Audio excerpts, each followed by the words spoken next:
Let's move on to some climate change news.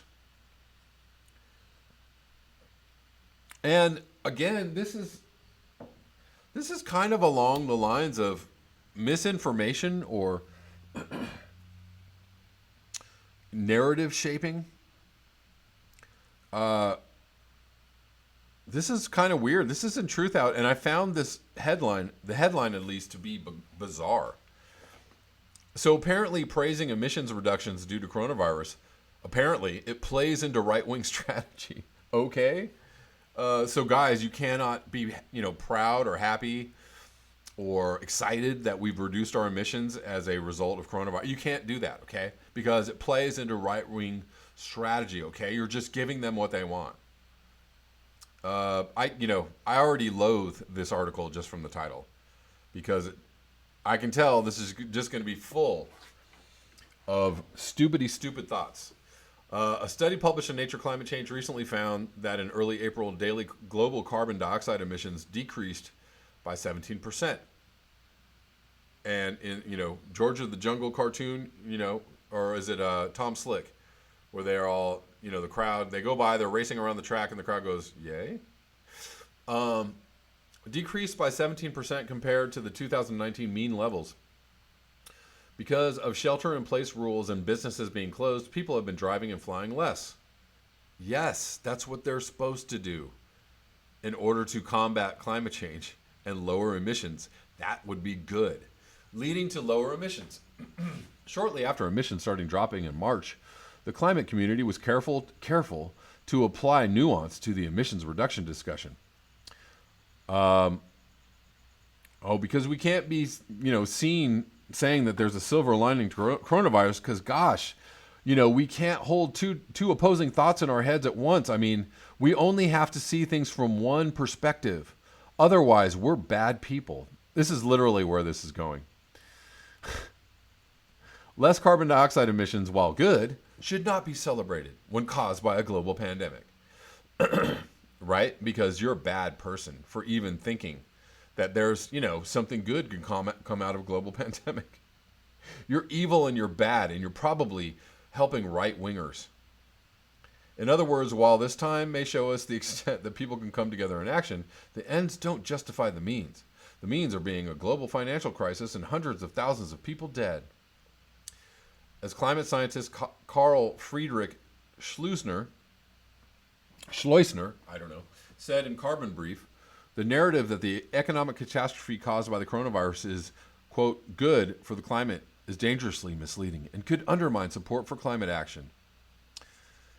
Well, maybe people should understand what actual climate action would look like, right? That's the problem, is that we're told that climate action means, Green New Deal or replacing all our energy sources with renewable energy sources, et cetera, investing trillions of dollars into a new economy.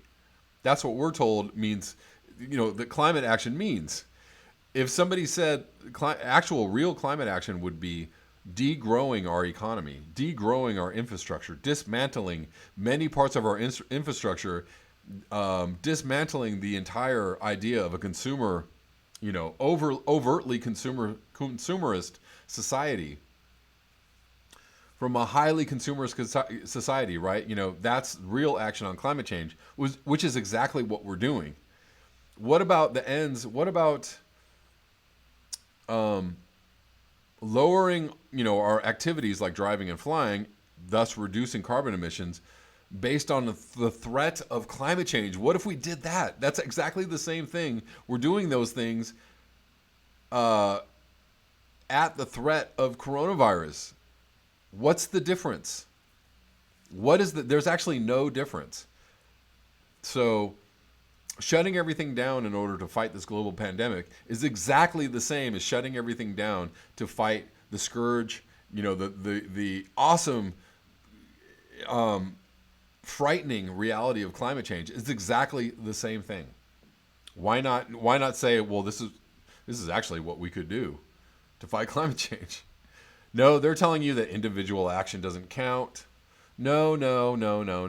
We need governments to tell us what the right way to go about fighting climate change is, because we need our narrative to be supported. We need to take down Michael Moore's film because it completely flies in the face of the narrative, that governments are going to commit trillions of dollars to renewing our economy by switching over to renewables and keeping our entire system going. So here we go. They're gonna lay it out for you here. Though the climate community quickly dismissed the narrative, the right wing latched onto the idea that progressives were celebrating COVID-19 for its environmental benefits. Oh, those evil progressives. Quickly, commentators on the right asserted that the world, as it is under the pandemic, is the world that climate advocates want under policies like the Green New Deal. Well, it actually isn't, but right-wing commentators, if you had two brain cells to rub together, you would understand that this could be a good thing, because in the right wing world, the only thing that ever matters at any given time in anybody's life is the economy. That's all that matters ever in the world. The economy.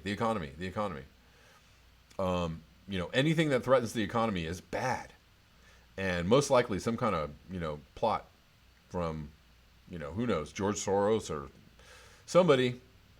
The British libertarian, although George Soros, anyways, whatever. I opened up a can of worms saying George Soros, but we'll go into that at another day.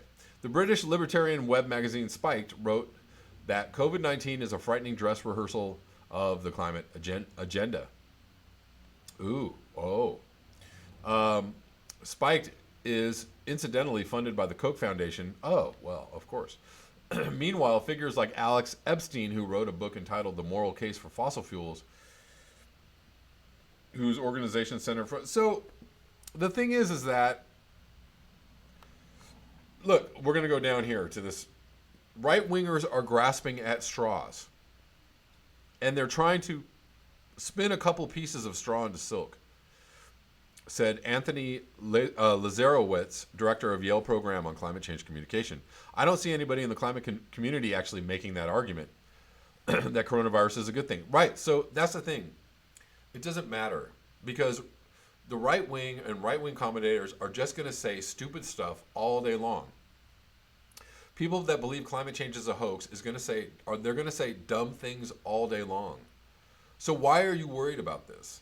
Why do you care? You're trying to silence people and tell people, just be real careful how you talk about this, because the right wing might latch on to something you say and make it really super evil. It doesn't matter. It doesn't matter. You're going to have to say what you're going to have to say anyways, because not only will the right wing do everything they can to spin what you're saying into something completely ridiculous, but the left is going to do the same thing too. The left is going to spin everything you have to say. If you're really talking about addressing climate change, they're going to spin everything you have to say into something crazy. So it doesn't matter. This person is either extremely delusional, engaging in pretzel logic, super, the way to protect liberal think is to, don't engage in any kind of thought or speech that could possibly ever, at any amount, in any small or large amount, you can't engage in any kind of speech or action that, right-wingers can construe as, a win. So what? So what? They're going to spin whatever they're going to spin. It doesn't matter. So say what you got to say. Do what you got to do. Propose the ideas you need to propose. Talk about what you need to talk about. And don't care. And don't give two tosses about what the right wing has to say or what they're going to do. Because they're lunatics, and they're just going to keep on being lunatics. I don't understand why we're worried about that.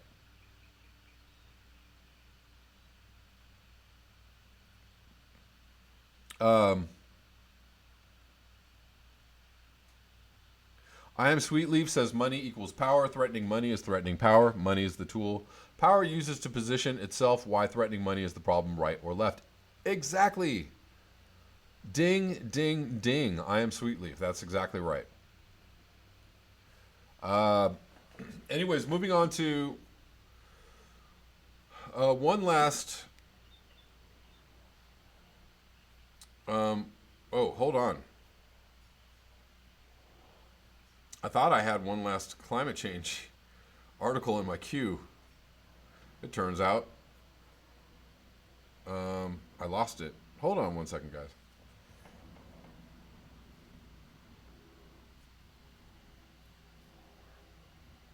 I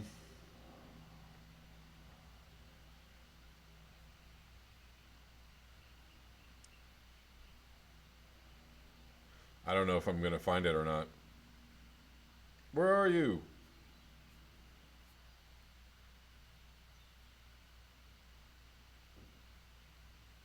Where are you? Oh, well, okay.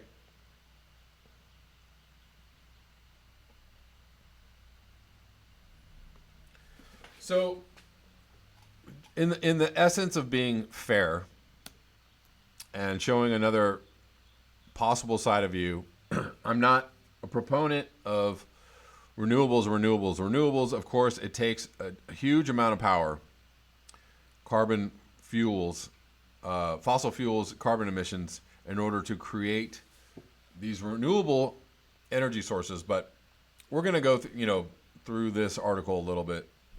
U.S. wind power plants show little decline with age. So this is, news that Green New Dealers or renewable glad handers like to cite in order to support switching everything over to renewable power. But let's be fair and let's look at this a little bit. Some days feels like things aren't made to last. Cell phone replacements, for one, how many does one have to have? Wind turbines, however, show refined aging that suffers little over time. So there you go. Researchers from the Lawrence Berkeley National Laboratory have published a report in the journal Joule that concludes that wind turbines in the United States remain relatively efficient over time. The report, How Does a Wind Project Performance Change with Age in the United States?, shows only a 13% drop in performance over 17 years. The researchers point out that newer plants are proving even more consistent and efficient. All right, well, that's good news. Wind is certainly better than coal, oil, gas, and nuclear. It certainly is better than that. However, it takes an incredible amount of fossil fuels in order to build these giant structures. And they also impact the surrounding environment in negative ways. In many different ways, they impact the surrounding environment. They are not eco-friendly in and of themselves. Interestingly, the report also points to the positive effect of the U.S. production tax credit. It is an effective incentive to maintain the plants during the 10-year window in which they are eligible to receive it. So that means what? They have a tax credit in order to, they want you to maintain the plants during the tax credit window, but then after that, we're not going to really worry about it so much. That sounds a little weird. The study notes that when this tax credit window closes, wind plant performance drops. So the thing that wind plant performance relies on is having this tax credit that incentivizes the operators to do upkeep and repair. Okay. I'm sure that's done for all types of power generation. So, not so weird, not such a weird idea. Wind power in the United States now supplies a vital portion of the nation's electricity. The report highlights that in 2019, wind power supplied 7.2% of U.S. electricity generation. Again, just to add my own 2 cents, I would like to see, more local, small neighborhood, wind generation type things or solar generation things. I think it's way more effective on a very, very, very local level, extremely local level. What I didn't know is how many states had, huge portions of their electricity grid powered by wind. So I guess that's positive. In Iowa, Kansas, Oklahoma, South Dakota, North Dakota, Minnesota, quite a bit. Nebraska, quite a bit. Colorado, New Mexico. Texas is also up there. California, not so much. It's interesting that all these states in the South are just like, nah. Nah. Probably because it's a dangerous place to have wind turbines up. Right? Because hurricanes, tornadoes, etc. I don't know, maybe that's the reason. Maybe I'm wrong. I don't know. If anybody knows, please let me know. So, whatever. I still think it's a fool's errand to try and replace our entire electricity grid with wind power, and we're going to cause as much damage as we think that we are cleaning up by installing these things.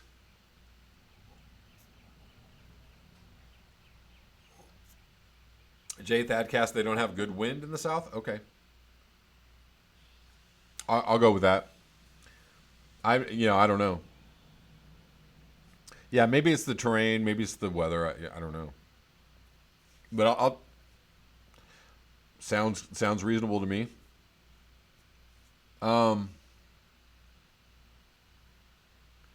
Yeah, look, I guess renewable energy is way better than other forms of energy. However,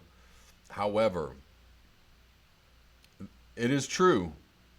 It is not a lie that they're trying to say that Planet of the Humans, was completely deceitful, and they're using all the, old technology or old data or whatever.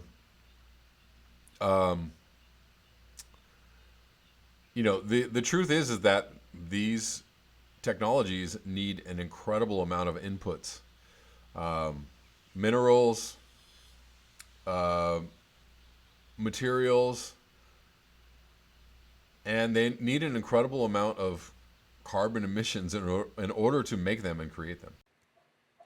Hey guys, please remember to like, share, and subscribe. You can also support the channel at the links below: PayPal, Square, and Patreon. Also, all of my live streams are available for listening on Patreon if you happen to miss them during the day. So you can sign up for my Patreon for as little as $1. If you want to go check out the live streams, they are all there. Thanks a lot.